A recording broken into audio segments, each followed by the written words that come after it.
Bom dia, irmãos queridos, neste domingo, dia 6 de outubro. Bom dia, queridos irmãos e irmãs. Vamos hoje meditar o Evangelho de São Marcos, capítulo 10, versículos de 1 a 12. É permitido o divórcio? Esse claro trecho de São Marcos é indispensável para a vida de cada um de nós, sobretudo nesse mundo onde tudo é fluido, até os vínculos mais sagrados. É permitido ao homem se divorciar de sua mulher? É permitido à mulher se divorciar do seu marido? A resposta de Jesus é clara e simples: não. Isso se chama adultério. A cabeça dura do homem não conseguirá mudar a vontade de Deus. Desde o princípio do mundo, o plano de Deus é claro: a unidade homem-mulher na carne e ainda mais no espírito. O Senhor esteja convosco. Ele está no meio de nós. Proclamação do Evangelho de Jesus Cristo segundo Marcos. Glória a vós, Senhor. Jesus pôs-se a caminho e foi dali para a região da Judeia, pelo outro lado do Rio Jordão. As multidões, mais uma vez, se ajuntaram ao seu redor e ele, como de costume, as ensinava. Aproximaram-se então alguns fariseus e, para experimentá-lo, perguntaram se era permitido ao homem despedir a sua mulher. Jesus perguntou: qual é o preceito de Moisés a respeito? Os fariseus responderam: Moisés permitiu escrever um atestado de divórcio e despedi-la. Jesus então disse: foi por causa da dureza do vosso coração que Moisés escreveu este preceito. No entanto, desde o princípio da criação, Deus os fez homem e mulher. Por isso, o homem deixará pai e mãe e se unirá à sua mulher, e os dois formarão uma só carne. Assim já não são dois, mas uma só carne. Portanto, o que Deus uniu, o homem não separe. Em casa, os discípulos fizeram mais perguntas sobre o assunto. Jesus respondeu: quem despede sua mulher e se casa com outra, comete adultério contra a primeira. E se uma mulher despede seu marido e se casa com outro, comete adultério também. Palavra da salvação. Glória a vós, Senhor. Irmãos, neste mundo onde tudo é fluido, onde parece que não existem mais certezas, esta frase clara e forte de Jesus se torna uma estaca, uma coluna da nossa vida. Quem se divorciar de sua mulher e casar com outra, cometerá adultério contra a primeira. E se a mulher se divorciar de seu marido e casar com outro, cometerá adultério. Precisa se preparar bem para o casamento. Precisa viver bem o tempo de namoro. É por isso que nasceu o Caná para os casais e estamos elaborando também uma caminhada trienal para os namorados. Quem está interessado, procure os coordenadores de sua fraternidade ou casa de acolhida e eles lhe explicarão. O segundo casamento não está nos planos de Deus, não é vontade de Deus, ainda menos o terceiro. Infelizmente, poucos casais se preparam suficientemente para esse grande sacramento do matrimônio.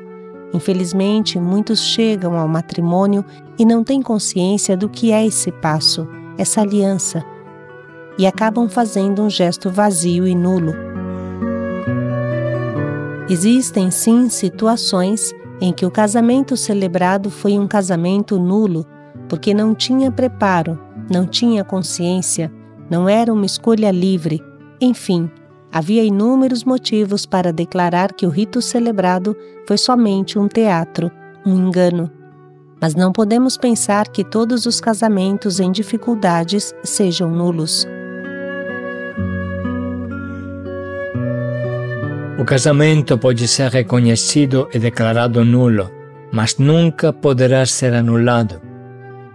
Ou seja, se entre os dois houve um verdadeiro casamento, então este pacto é inquebrantável, até que a morte nos separe. Portanto, precisa se preparar bem. Uma coisa é clara: quem vive o bom namoro noivado na castidade, na pureza, na oração, que Jesus pede, será feliz e abençoado no seu casamento pela vida inteira.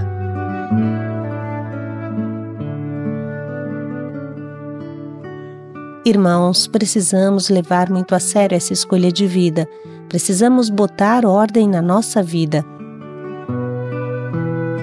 Existe uma frase que dança na cabeça de todo mundo e se escuta também na boca de muitos cristãos e padres.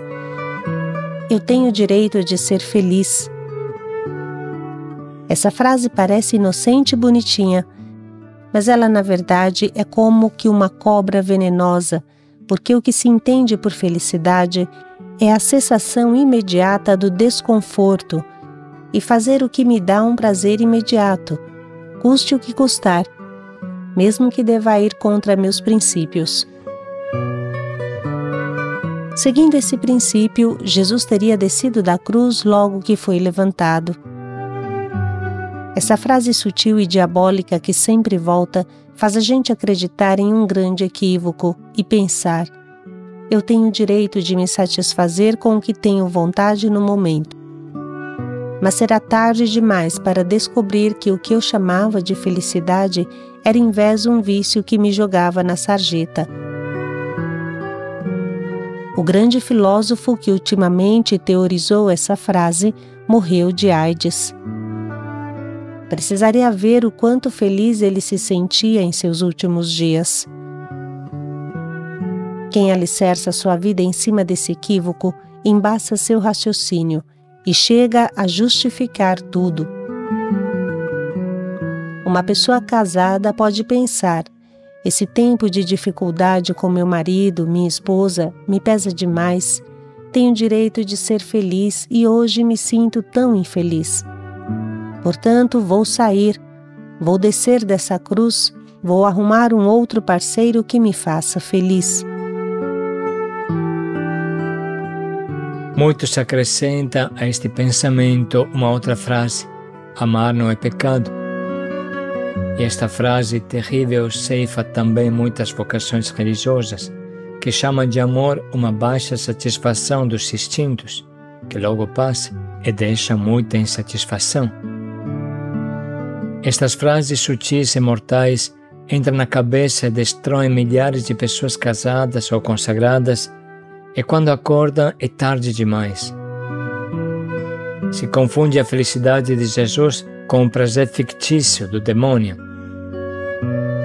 Quando Jesus nos pede para subir com Ele na cruz, então logo gritamos que dói demais, que isso nos torna infelizes. E, portanto, não é vontade de Deus. Falamos muita coisa estranha. Não passamos de crianças berrentas e viciadas. Iluminante é essa frase da exortação apostólica Amoris Laetitia. Tornou-se frequente que quando um cônjuge sente que não recebe o que deseja ou não se realiza o que sonhava, isso lhe pareça ser suficiente para pôr fim ao matrimônio. Mas assim não haverá matrimônio que dure. Às vezes, para decidir que tudo acabou, basta uma desilusão, a ausência num momento em que se precisava do outro, um orgulho ferido ou um temor indefinido. As situações próprias da inevitável fragilidade humana, a que se atribui um peso emotivo demasiado grande. Por exemplo, a sensação de não ser completamente correspondido, os ciúmes, as diferenças que podem surgir entre os dois, a atração suscitada por outras pessoas, os novos interesses que tendem a apoderar-se do coração, as mudanças físicas do cônjuge e tantas outras coisas que, mais do que atentados contra o amor, são oportunidades que convidam a recriá-lo uma vez mais.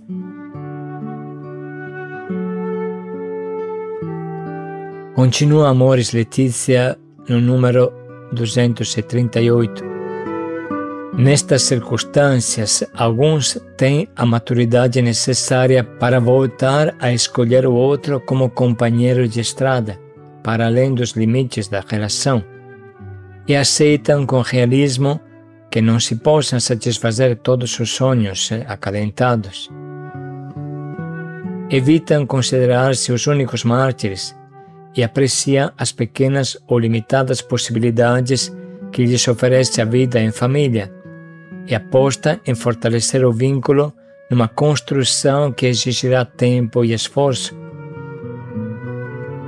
No fundo, reconhece que cada crise é como um novo sim, que torna possível o amor renascer reforçado, transfigurado, amadurecido e iluminado. A partir de uma crise, tem-se a coragem de buscar as raízes profundas do que está para acontecer, de voltar a negociar os acordos fundamentais, de encontrar um novo equilíbrio e de percorrer juntos uma nova etapa. Com esta atitude de constante abertura, podem-se enfrentar muitas situações difíceis. Assim termina Papa Francisco, e nós sabemos que não é fácil pensar como Jesus, desejar o sacrifício extremo por amor para salvar os homens, para salvar-nos a todos nós que o crucificamos com o nosso pecado.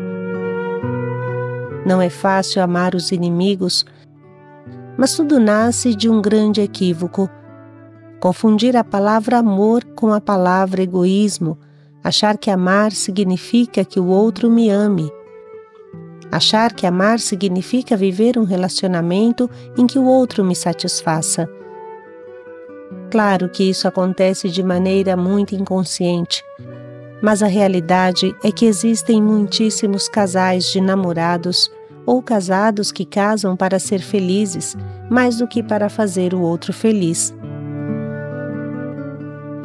O casamento é a bênção de Deus sobre o amor humano, mas se não há amor, o que Deus pode abençoar? Deus pode multiplicar o amor humano como multiplicou os 5 pães e 2 peixes, mas não pode multiplicar o nada. 0 vezes 0 dá sempre 0. Se não existe o amor humano entre os dois, então Deus não poderá abençoar essa união. Acompanhamos muitos casais de namorados ou que já receberam o sacramento, e o que mais vemos é que os dois se unem, mas não sabem amar, não sabem se amar. São ainda crianças egocêntricas, egoístas. Mal se entendem no momento da relação sexual, mas este momento e os outros também são um puro egoísmo a dois. E nada se constrói desse jeito. O egoísmo não consegue construir a felicidade. A vida se torna uma cobrança recíproca asfixiante, jogar um na cara do outro os erros do passado, sem saber se perdoar de verdade. O matrimônio, para quem não sabe amar, é uma jaula infernal. É viver na mesma pequena casa sem ter a coragem de se olhar nos olhos. E quem sofre mais nesse clima de inferno são os filhos. Para ele, o amor recíproco dos pais é como o oxigênio que respiram. Se os pais não se amam, os filhos sufocam, ficam sem oxigênio e morrem por dentro. Às vezes podem até se sentir culpados pelas brigas dos pais e querer morrer até fisicamente. Tudo isso nos diz como seja importante se preparar bem para o namoro e o casamento. O príncipe encantado nem nas fábulas existe mais. Como falamos no começo, a experiência de acompanhamento dos jovens namorados fez nascer o desejo e a necessidade de criar o caderno do namoro, que acompanha a formação dos namorados por 3 anos. Os namorados que desejam utilizar essa ferramenta podem pedir aos seus orientadores espirituais. É útil lembrar uma outra coisa bem importante para formar a capacidade de amar, indispensável no casamento e na vida religiosa. Aprender a amizade durante a adolescência e a juventude, antes de definir o caminho da vida. Ou seja, não namorar antes de ter feito uma boa experiência de amizade em um grupo cristão. Não namorar antes de ter recebido uma formação básica própria dos jovens, sobre amar, ser amados, sobre o amor. Uma formação que nos ensine a amar, nos prepare para a grande experiência de amor que será o casamento ou a vida consagrada.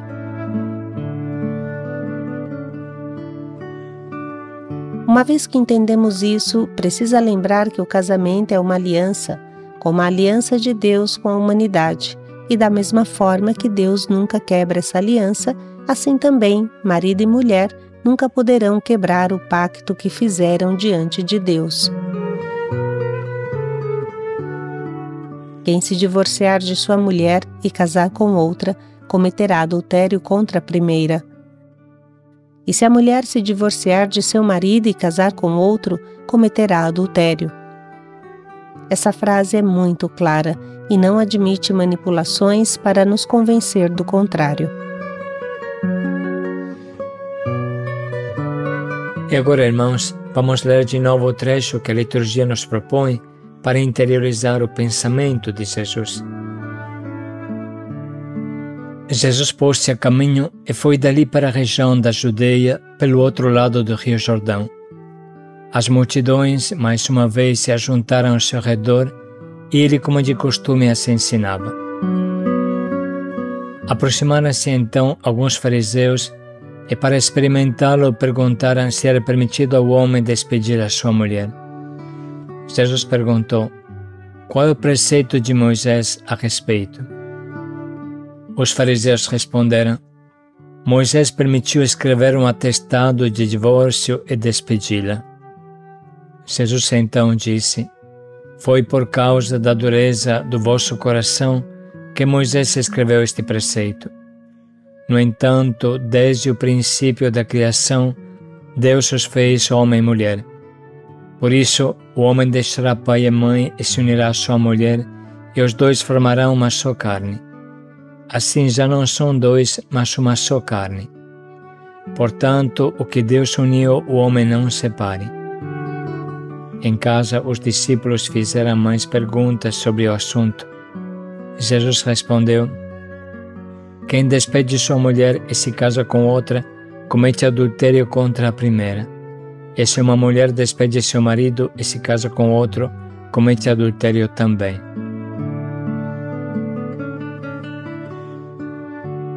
Podemos agora anotar as frases que mais nos atingem.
Podemos neste momento escolher o nosso propósito, que nos eduque a escolhas de vida profundas e verdadeiras. Se formos casados, então vamos escolher hoje fazer um gesto de amor e carinho para o nosso esposo ou esposa. Reflita bem e faça algo significativo. Se estamos na vida religiosa, na vida de entrega a Deus, na vida celibatária, então vamos fazer um gesto de amor esponsal com o nosso Deus. Se formos jovens, adolescentes ou crianças, então vamos fazer gestos de amor para com as pessoas que estão em volta de nós. O importante é que hoje fortaleçamos a nossa capacidade de amar.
Quem teme o Senhor conduz bem sua amizade. Paz e alegria a todos. Quem se divorciar de sua mulher ou de seu marido e casar com outro, comete adultério. Paz e alegria a todos.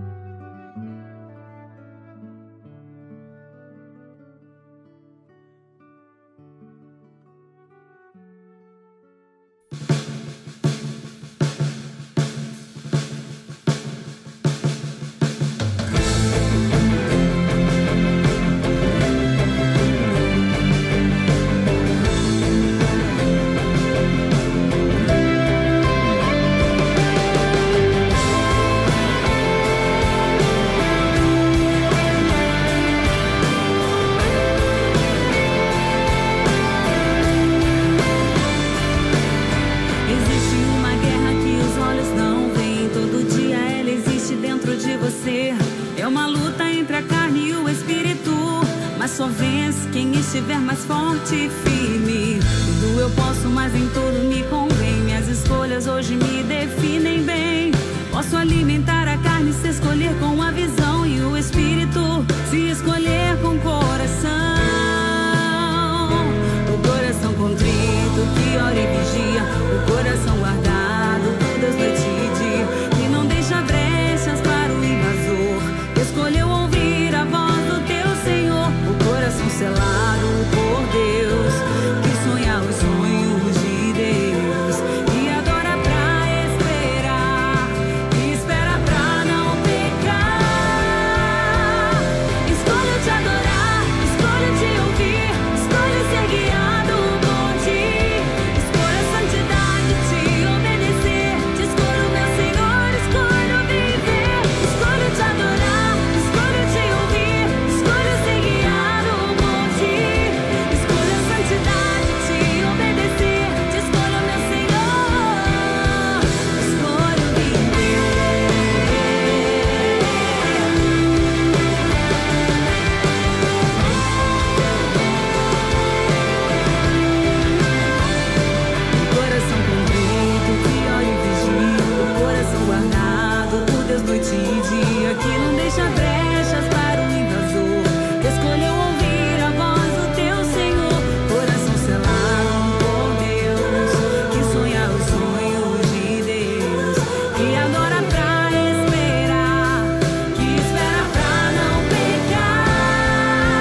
escolho cessar.